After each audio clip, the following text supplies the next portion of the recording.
nag-play yung mga motor nila ngayon. Yan, magmadali na tayo para hindi tayo matraffic. So ayun, good day mga pirates. Pauwi na tayo. Nag-duty tayo kaya dito tayo galing sa Katipunan.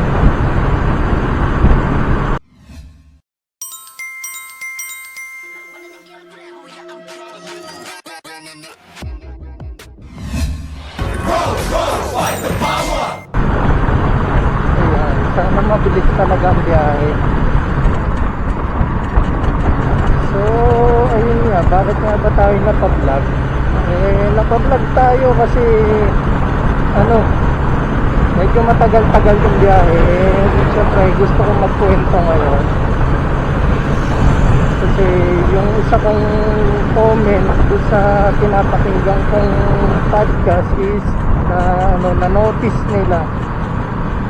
So yun nga, ang magiging topic natin ngayon is about doon sa mga podcast na pinapakinggan ko.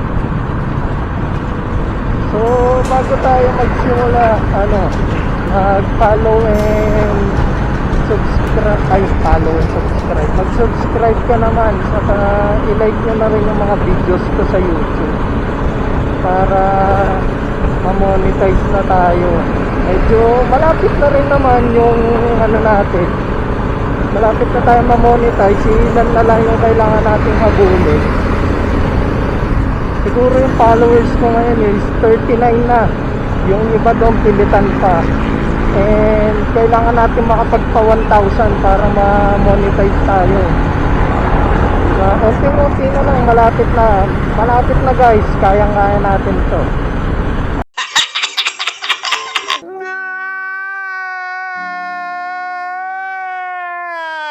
So yun nga, yung topic natin ngayon is about sa mga podcast. Kaya ako na topic ko kasi ayun nga, nababanggit ko naman sa mga sa mga vlog ko na nakikinig talaga ako ng mga podcast. So yung iba sa mga podcast na yun, nababanggit ko talaga sa tawag dito, sa vlog ko. So hindi ko pa sila talaga na totally nagawa ng yung talagang dedicated na vlog para sa mga podcast. So ngayon, ko na siya. Itatopic ko na talaga finally. So magsimula tayo kung bakit ako nahilig sa podcast. Nahilig ako sa podcast kasi ayun nga, lagi tayong mag-isa sa Bulacan dati nung pandemic. Dahil mag-isa tayo doon, naghanap tayo ng paglilibangan, lalo na pag hindi ako lumalabas ng bahay kasi nakakasawa naman yung mag-computer.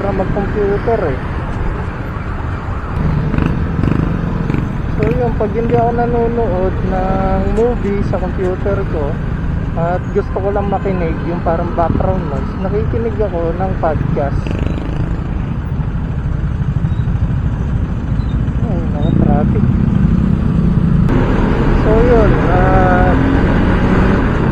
pag mag-isa ako, nakikinig nga ako ng podcast. And yung mga unang podcast na pinakinggan ko talaga is Barangay Love Story. Though hindi siya podcast, pero si Spotify kasi nagre-register siya at podcast eh.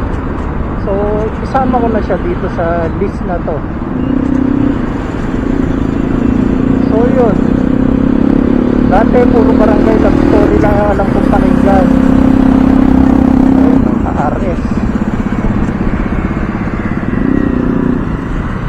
So yun, nakikinig ako noon. Tapos may one time may nag-random na nag-play bukod dun nga sa Barangay Love Story. Yun yung yung horror. So yun nga, may nag-play na random na horror story dun sa sa pinapakinggan ko. Tapos yun, naisip ko, sabi ko, pwede pala to, yung hindi lang pala puro barangay love story yung mapapakinggan ko sa sa Spotify. Meron din pala mga kwento na nakakatakot at kung iba-iba pa. So yun, nung nakikinig ako dati ay nung mga time na yun, nung una ko talaga napakinggan na horror story yung Pinoy Creepypasta.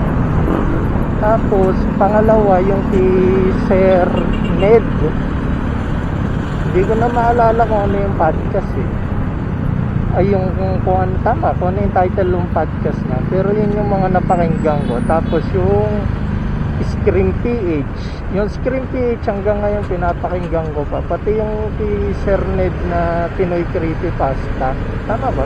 Kanya ba yun? Basta yun nga. So yun nga, yun yung mga naalala kong una kong pinakinggan. Tapos yun biglang lumalabas.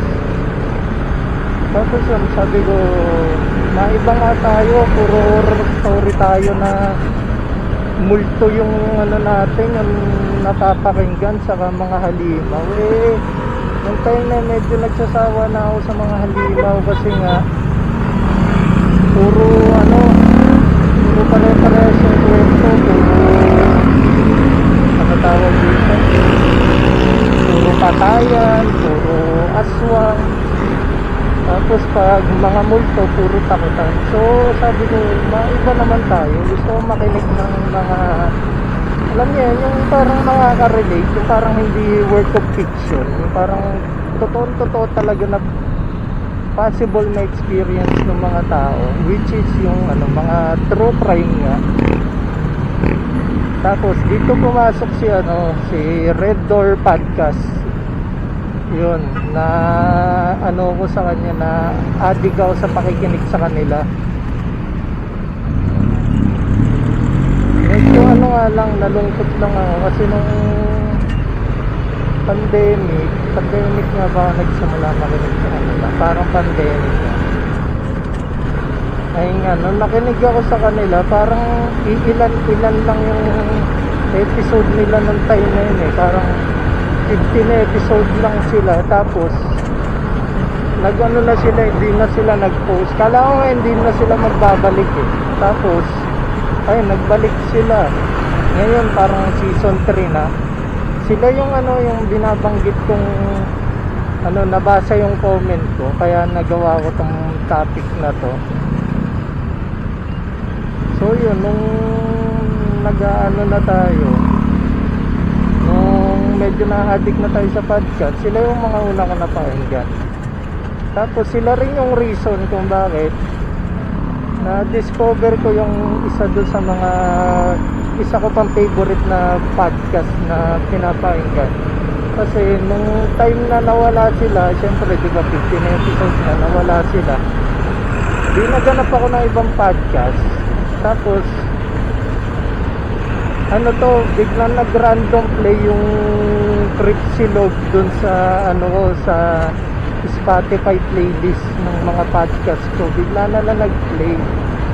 Pero may idea na ako kung sino yung host, kasi si Gideon nag-guest siya dito sa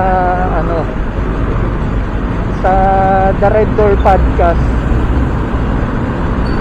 So yun,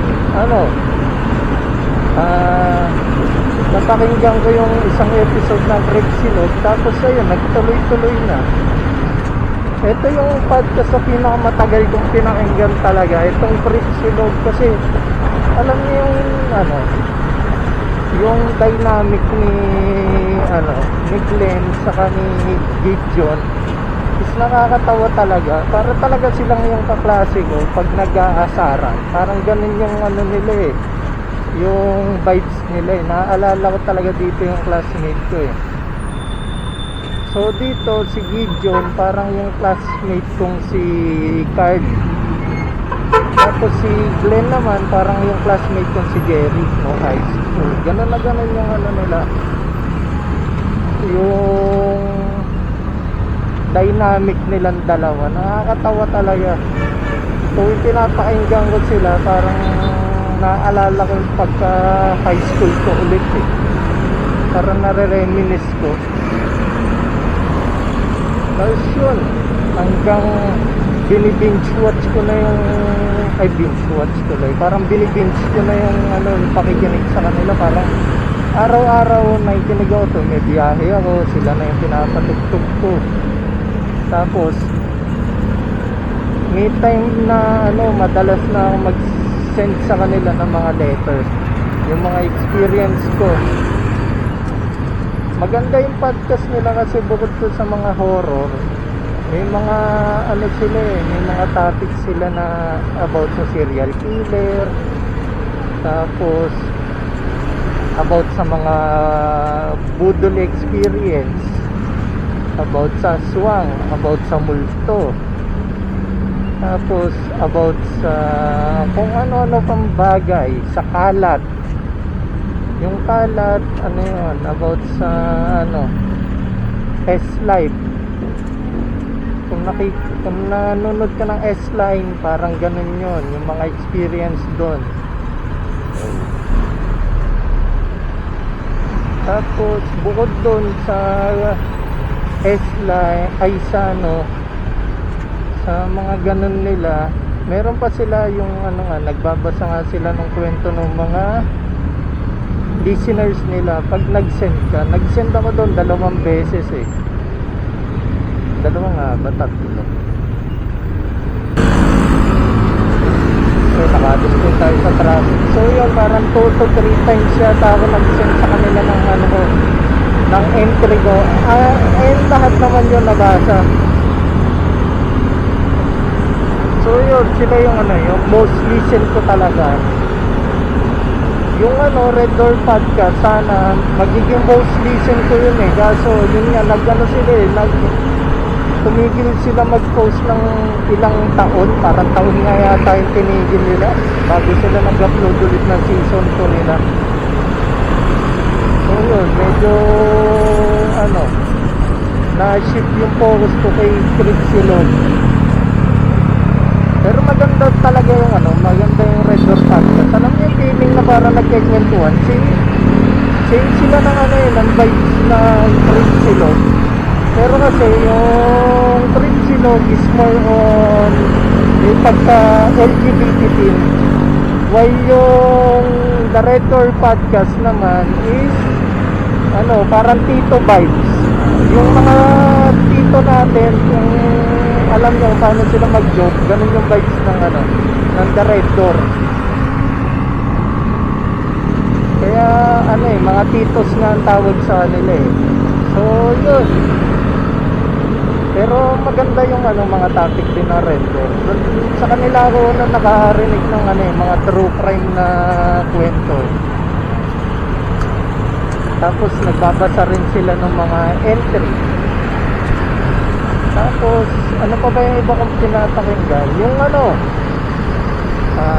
nakalimutan ko yung Hilakbot. Ayun, pinapakinggan ko yun. Yung Hilakbot naman, yung atake nito, parang yung ano, old radio na ano, na serye. Parang yung mga horror ano, horror story sa radio, yung may matching sound effects pa, may mga voice actor pa.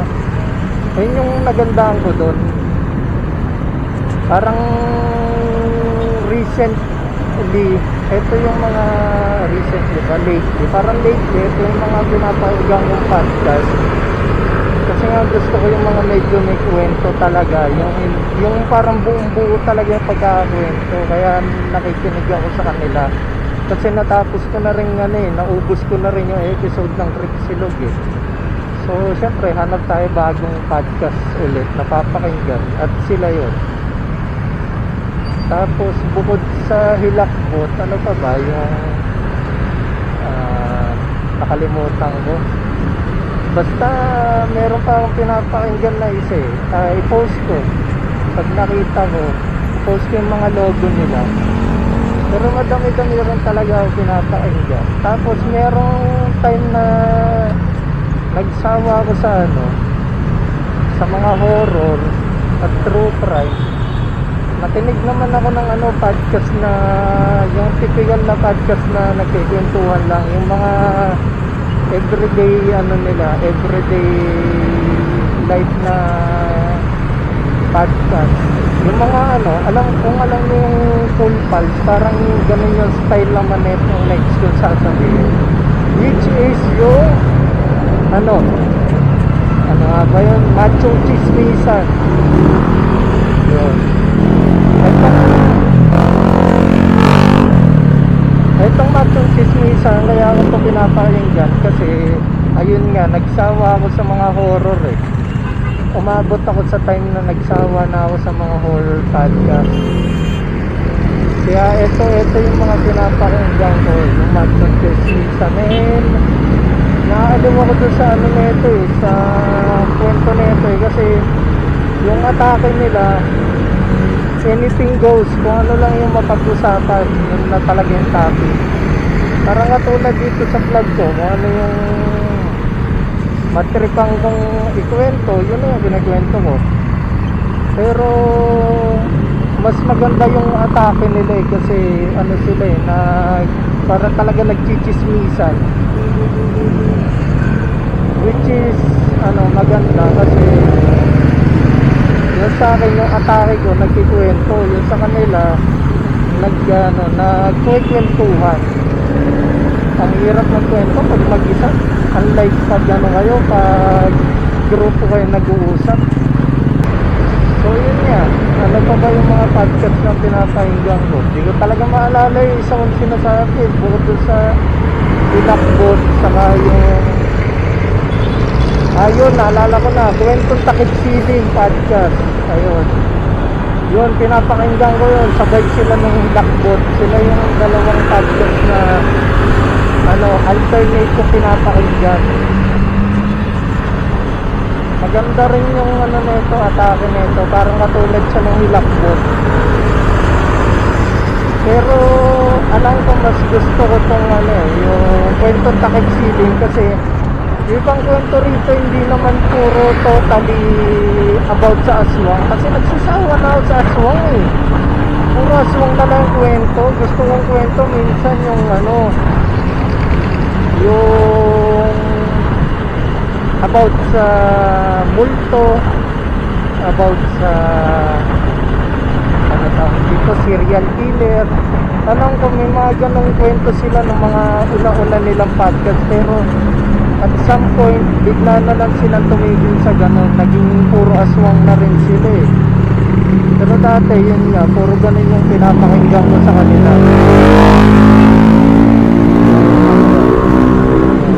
Madali ka, kuya. So yun, alam ko nga sa kanila ako unang narinig yung yung about sa serial killer na kwento. Hindi siya hindi yung mga una kong napakinggan dito kay Kwentong Takip tama, Kwentong Takip Siling ba? Ayun, yung una ko na pakinggan doon, alam ko about serial killer, para nagkikwento. Tapos ayun pa pala, nakinig din ako ng mga university horror story bukod doon sa mga yun. Doon yung mga una kong na-experience yung mga kwentong multo lang talaga, legit na multong kwento, yung walang pa aswang-aswang na halo.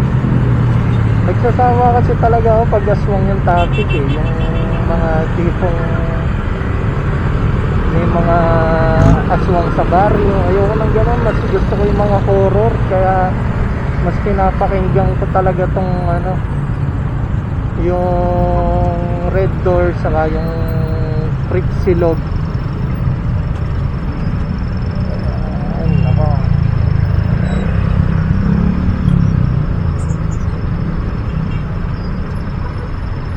traffic dito ngayon Ay nako, gusto ko sanang umuwi ng Bulacan, kaso wag na kasi I'm too tired. Okay na ako dito, mag-enjoy na lang ako sa bahay, manood ako, ipahinga ko na muna yung sarili ko, saka na tayo punta ng Bulacan pag Halloween na.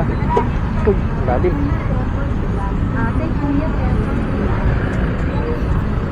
Ay nako,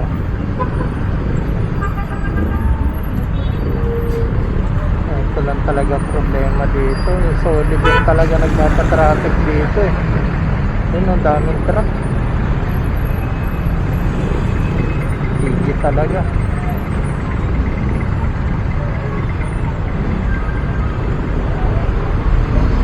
Ayun, oh, dyan lang traffic oh. Tignan nyo, pagkalagpas hindi na traffic oh, luwag na. So yun, bukod doon sa ano, sa mga nabanggit ko, ano pa ba yung ano, mga pinakinggan ko? Ayun, mga pinakinggan ko rin yung ano, yung kay Tita Max Pro Max na kay Tanya Chinita, pati yung kay ano, Dagol. Ano nga ba title nun, yung katas na nakalipas, kasi na-enjoy ko rin yung ano nila eh, yung atake nila, kasi nakakatawa talaga yung ano nila pag nagkikwento sila, may matching voice acting pa, tapos silang dalawa lang yung nagkikwento ay yung uma-acting, kaya nakakatawa. Ayun yung nagustuhan ko naman doon, kasi pag nagkikwento sila ay ano sila, yung parang sinasadula nila yung mga nangyayari. Silang dalawa lang ni ano, ni Dagol saka Tanya Chinita lang yung nag sasadula, tapos ang dami nilang karakter. Ayun yung nakakatawa doon, ang dami nilang karakter pero lahat sila yung gumaganap, kaya na-enjoy ko. Eh yun yung mga ano, time na sawan-sawa na ako sa ano, mga horror, tapos wala pa akong mapanood na ibang podcast, ay wala pa akong mapakinggan pala. So yun, nakikinig ako sa kanila. Ay ako, biglang nag ano, traffic. So yun lang yung mga ano, yung madalas kong pakinggan na podcast. Kung ano, may nakalimutan ako, baka gawa ko na lang siguro ng part 2. Pero feeling ko nabanggit ko naman lahat. Ayun, so ano, shoutout nga pala doon sa mga lagi kong pinapakinggan na podcast. Ayun, may habol tayo, si ano, si Campfire Story. Ayun, nakikinig din ako nun, kasi ang atake naman nito, nagbabasa rin siya ng kwento. More on basa to ng kwento eh.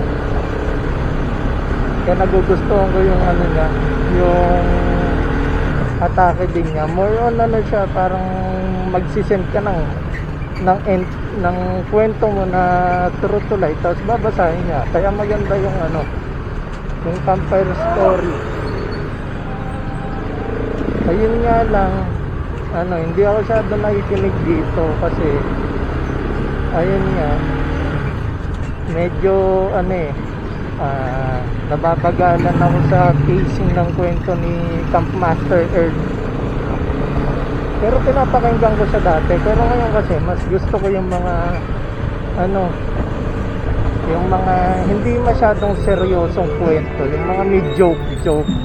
Ayoko na masyadong ano eh, yung masyadong serious type na mga storytelling, kaya bihira ko rin siya napapakinggan.